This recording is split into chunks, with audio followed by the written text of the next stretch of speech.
Hey everyone, Ancient Slumber here, and today we continue with our 100 subs celebration lists. This time it's list number 3, which is the top 5 overrated heroes. Let's set some expectations. This list is subjective. The way I build it is I look at other content creators' tier list and their comments and what people say about them, and then I look for all the heroes that I discuss. I look on Reddit and Facebook and see what people think, and obviously there are a lot of different opinions, so I just kind of average out all of this. Now, how will this list work? Similar to the first list that we did with the underrated heroes. We rank strength and not fun. If we would have ranked fun, yeah, it would have looked a lot different. As you will see, some of my, some of the heroes I really like are on this list. Also, I mainly play solo and high difficulty games, so my perspective can be different than yours, right? I mostly play expert and heroic difficulty. We are going to discuss the community perception of the hero, the community ranking of the hero, and then my perception and my ranking. Okay, with that done, let's continue to our fifth hero, which is X23. Okay, X23, I love this hero. I know it wasn't in my top 10 list, but she is definitely one of my favorites. She was on the short list. If I would have done top 15, she would have probably made it. I really like her. The community perception of X23 is that she is extremely strong. I've seen some people say that she is S tier. Some people say that she is one of the best heroes in the game. Some people put her like A+, but I think the average was around S. Now, the reason that people like her so much is because that she can deal an absurd amount of damage once she is set up with Honey Badger, which is that's her signature ally. And whenever Honey Badger takes damage, you ready X23. So you build up that attack, and then you kind of keep readying X23 either by her living weapon response or by using Honey Badger. Now, once you are built up, it's very strong. However, my perception is that she is very strong but has some weaknesses. And I think her biggest weakness is she is too reliant on Honey Badger. I mean, it's her best card for sure in her kit, right? She can probably, I think I've dealt like, I don't know, 25, 30 damage in one round once I had her, completely built up. But unfortunately, it kind of is inconsistent, which is my issue with X23. Some games, everything works well. You never see your obligation, which steals Honey Badger from you, and you have to play her again, which is really annoying. And sometimes you just finished building up and you get that obligation, or you get something that forces you to discard an ally, or you have to block with her, whatever it is, and then you just kind of start from scratch, and it ruins the entire rhythm of the game. So while I do love X23, and I think she is very strong, I do think she has, some weaknesses. If you fight someone that has you exhausting all the time, or unable to ready, for example, they are like frozen in snow card or whatever it's called, I don't remember, but that can really be a big problem for X23. So yeah, my ranking is A to A+. I know it's not a huge difference from what the community thinks, but honestly, I kind of found it hard to find 5 heroes that I think are overrated. I really do like pretty much all the heroes, well, most of them, and even those that I think are not as good, usually the community agrees with me. So this list was very, very hard for me to make. And I know I have some spicy takes here, and I know some people will be upset with my takes because their favorite hero might be on this list, and they think that maybe, I don't know, X23 is one of the top 5 heroes in the game, and she's awesome, and what am I talking about? But, those are my opinions. It's subjective and my experience, and someone else can think differently. It's fine. Uh, Moving on to number 4, we have Angel.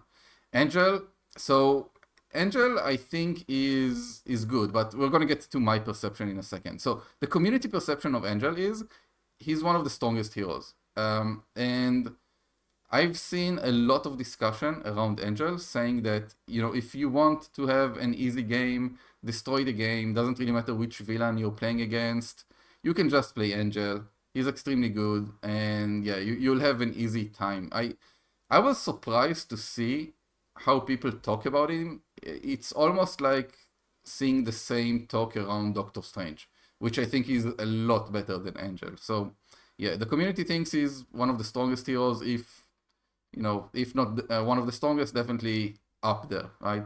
By the way, if you don't know Angel, he's a really fun hero to play, in my opinion. I really like him. He's one of those heroes that has 3 forms. He has the alter ego form, the angel form, and the archangel form, so similar to Ant-Man and Wasp. And whenever you change form, you gain some kind of effect.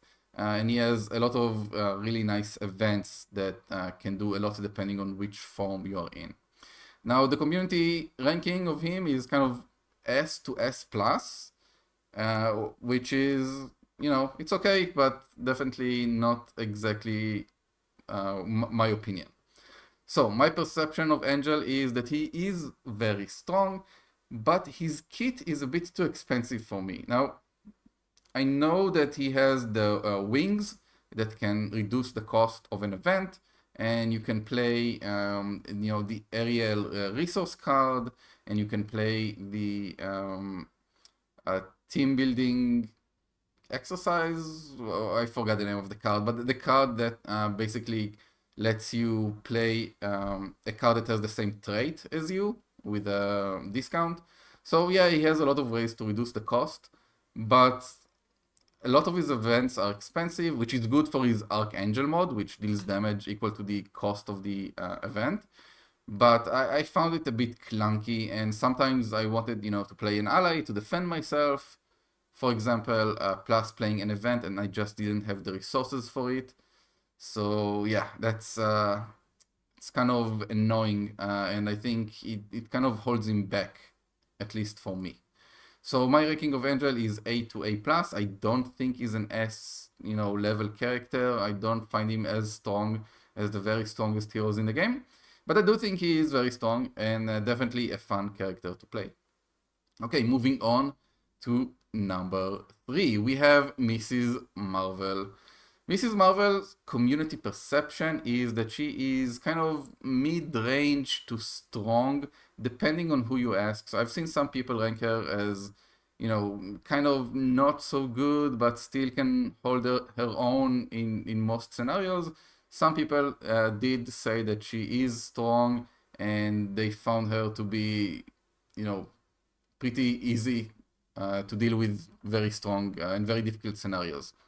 Mrs. Marvel has some very interesting ability. She can, after you play an attack throughout or defense, you can exhaust her and return that event to your hand. So you can do a lot of cool combos with very nice events. Usually people like to play her in Justice, and if not Justice, then Aggression, but definitely not Leadership or Protection. Community ranking of her, I've seen changes between B and A. So yeah, that's pretty much it for the community. My perception, I think she's fairly weak. The reason is I think she needs to flip a lot. She has 3 very strong support cards, which are her family members, but you have to be in alter ego form in order to use them. And you know me, I don't like to flip to Alter Ego that much if I'm playing very hard difficulties. I know if you play Justice, it's easier, and Mrs. Marvel likes to play Justice, but every hero that needs to flip in order to realize their full potential, I don't love it. I know some games you can flip a lot, even in higher difficulties, but if you can choose when to flip, that's fine. If you kind of need to flip in order to maximize your potential, I don't like it. In addition, she has very bad stats. I know some people say it doesn't matter because she doesn't really want to use her stats. She just wants to use her response here to return an event to your hand. But sometimes you don't have an event that you want to play, or sometimes you just need to do a basic attack or whatever it is to get rid of an attachment. And the bad stats really are annoying and they do matter sometimes. In addition, I think she has a lot of setup time, so it takes her a long time to build up. She need those support cards and upgrades that let her get, +2 damage, +2 thwart, or whatever it is. And because she has very low stats, and she needs a lot of time to set up, and she needs to flip, I just find it not very good, honestly. Now, I will say I don't like Mrs. Marvel. I don't enjoy playing her. I know some people love her. I just found her kind of clunky, and I did not really gel with her, unfortunately. My ranking is she's a C tier character. I don't think she's very good. I would almost even consider saying C minus, but yeah, I think C is kind of fair. Okay, moving on to number 2. We have SPDR. Oh, people are gonna be mad about this one. I know it. Okay, so community perception of SPDR or Spider, however you want to call her. She's super fun. She's very versatile. She's a bit complicated to play, and she has a very strong economy. Now, if you don't know her, she is very, very, very cool character. She has these 2 different cards for her, basically identity and the suit. So whenever you are out of the suit, you can use the suit in order to draw 2 cards. And she has her like alter ego form, Penny Parker. And whenever you go to hero form, you enter the suit, which, by the way, the design is amazing. MJ did like such a good job with this character. Very unique, very fun. Yeah, okay, but yeah, so you have to go into the suit, and then you can use the suit in order to thwart, attack, and you play all these upgrades that you can use as resources, right? You have all these interface upgrades. Each one gives you a different bonus to either one of your skills, or you can ready, you can do all kinds of stuff. And you can also use them to pay for your cards, which is very, very nice. You can get a very strong economy going. It takes a bit of time to set up, but you can become very strong. The only, big issue with SPDR is her hand size. She has a hand size of 3 in hero form and 4 in alter ego, which is very low. She does have 14 hit points, which is nice. But yeah, community perception, she is definitely a strong hero.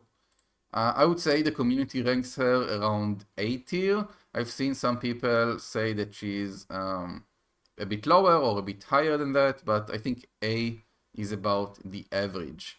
My perception of SPDR is, yeah, she is super fun. Like I said, I love her.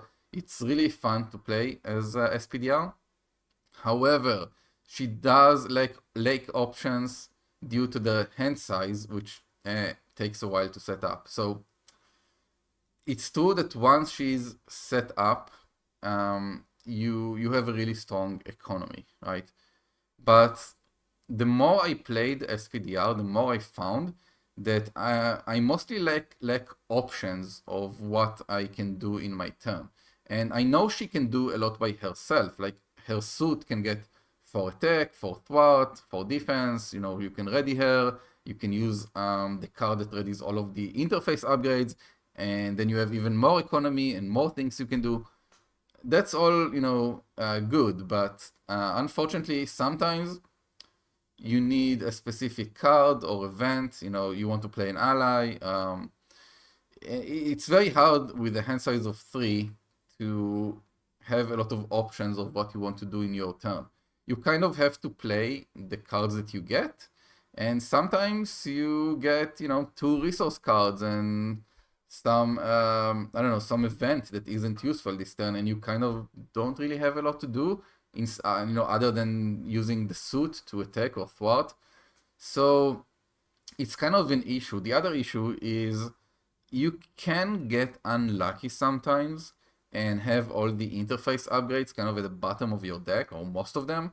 And until you get them, it takes a long time, and you have such a low hand size, so it takes even longer to get through your deck. And you kind of get screwed in the early game and never really be able to catch up. So as much as I love SPDR, I do think that she is also inconsistent sometimes, and her lack of options due to her hand size is a bigger problem than how good her economy is, as an advantage. So my ranking is she's a B tier hero. Sometimes if everything goes well and you draw all the right cards, yeah, she can be an A plus hero. But sometimes if everything goes really poorly, she can be a C. So I think B is fair for her. And I know a lot of people will disagree, but that's, my opinion. And number 1 in this list, we have Cyclops. If you've seen my previous episodes and some videos on my channel and my collaboration video with Web Warrior Fanatic, you might have guessed that I don't value Cyclops very highly, but now you can hear why. So Cyclops, community perception. People think Cyclops is very strong. I've heard a lot of people and read a lot of people who say that he's the best X-Men character, and the main reason for it is that he can use all the best X-Men allies. And I will admit, the X-Men allies are all very, very strong. So you can play all of them, you can put, I don't know, 14 of the best X-Men allies, and all of them are amazing in the same deck. And yeah, it is strong. But you will hear my opinion about it in a second. I think the community ranks Cyclops somewhere between A and S. I do know some people don't think very highly of him, but even those that I've seen that don't love him still think he's pretty strong, put him in the A ranking. Some people I saw that say that he's one of the strongest hero in the game, put him in S, and yeah, that's a community ranking from what I've seen. My perception of Cyclops. So, first of all, I'll say I do like playing Cyclops, but he's definitely not one of my favorite characters. I think he can become kind of, boring. You just play the best allies, and that's pretty much most of your deck. So a lot of his decks, look the same, unfortunately. Okay, so why I think Cyclops is the most overrated hero in the game. First of all, having access to all the allies, all the X-Men allies, isn't a huge advantage. So it is good. I think it's not as good as people think. And the reason is kind of weird, but follow me here for a second. Pretty much, I would say, like, I don't know, 80% of the X-Men allies are good. They are probably the best allies in the game, which, should be a huge advantage because he can play all of them. But I find it that you don't really want or need to play all of them. You kind of just want to play, 10 good ones, maybe. You can even put 9 if you have make the call in leadership, if you play leadership. And the X-Men allies are so good that even if you play like 9 or 10 of them, and you only have one aspect to choose from and the basic cards, you can easily find 10 very good allies to play. So I know it's kind of backwards, but because there are so many good X-Men allies, having all of them doesn't really matter. I mean, yes, you have the best ones, but you have so many good ones that you will always have good X-Men allies to play. It doesn't really matter which aspect you're playing. So that's number one. Number two, Optic Blast, which is Cyclops' ability here. It's an attack. Spend one resource of any type, deal 3 damage to an enemy with an upgrade attached. I would say it's kind of useless 70% of the time. Probably more, honestly. I was being conservative here, but I think I play this ability maybe 2 or 3 times a game. Sometimes less, because you really you don't want to play it just every time you can, right? It costs a resource. If you have your visor in play, which lets you pay for it for free, yes, it's much better, obviously. But the problem with the Cyclops is you don't really want to play the visor early, because his obligation steals it. So you can, pay for the visor, and then you just lose it and you have to play it again, which is horrible. So you kind of want to wait for your obligation to bring it into play and then play it. Kind of similar to Cable in this way. He doesn't want his Technovirus side scheme to be, in the victory display until the obligation comes out. But I think it's even worse with Cyclops, because it costs 2 to play, which is a lot.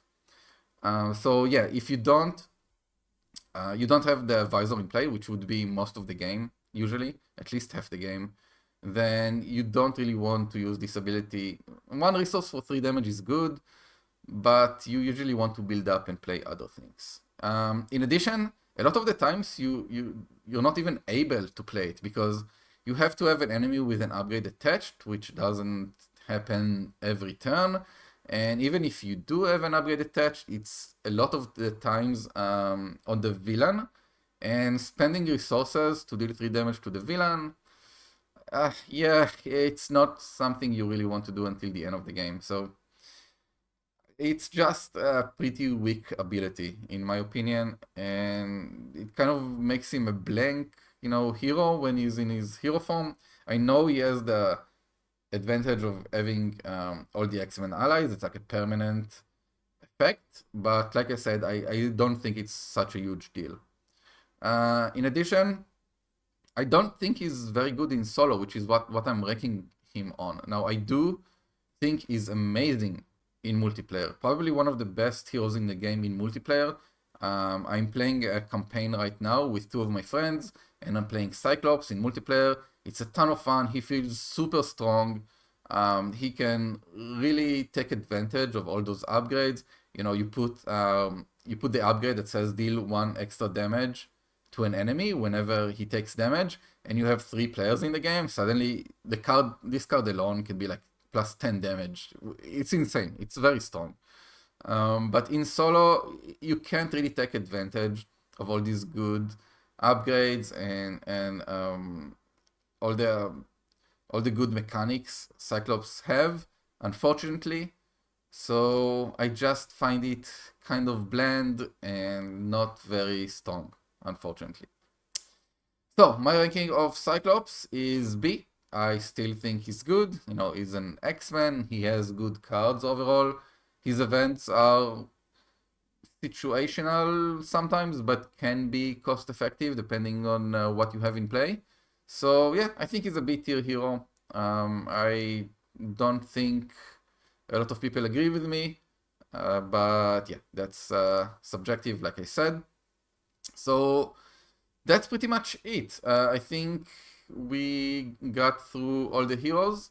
So thank you for staying with me.